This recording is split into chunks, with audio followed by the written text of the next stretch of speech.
I was sitting and I was watching the movie It, and I had a thought. You ever notice how in Stephen King's world, it's always the children that's suffering first and suffering the worst? Like, they're the ones who see the monsters and the ones who actually get devoured by them.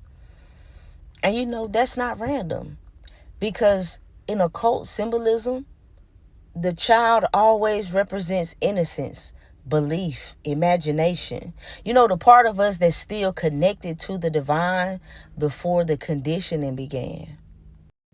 So when monsters come for the kids, they're really just coming for our connection to wonder, that unbroken bridge between fear and faith.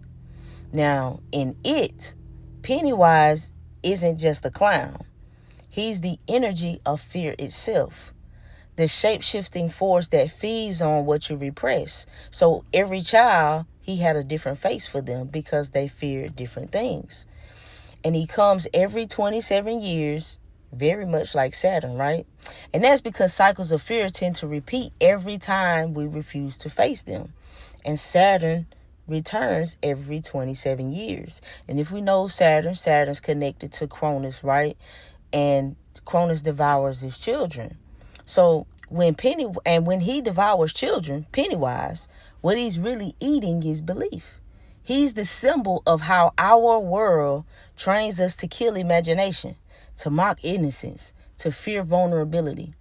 So just look at Stephen King's work. Look across his work. Look at Pet Sematary, Dr. Sleep, The Shining, The Dark Tower. Man, it's so many. And you'll see this theme over and over. Children being consumed, corrupted, or forgotten.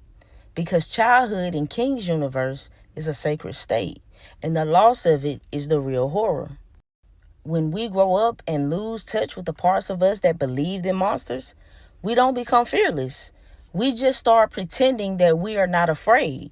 That's what adulthood really is anyway. It's a performance built to protect us from what we never healed. So when Pennywise feeds, subconsciously he's feeding on you, on the fear that you swallowed instead of felt, on the imagination that you buried in order to fit in, on the inner child that you silenced in order to survive. It isn't about a clown. It's about forgetting the divine child within you. Because once you stop believing in your own magic, you become the easiest meal in the room, and you become the prey.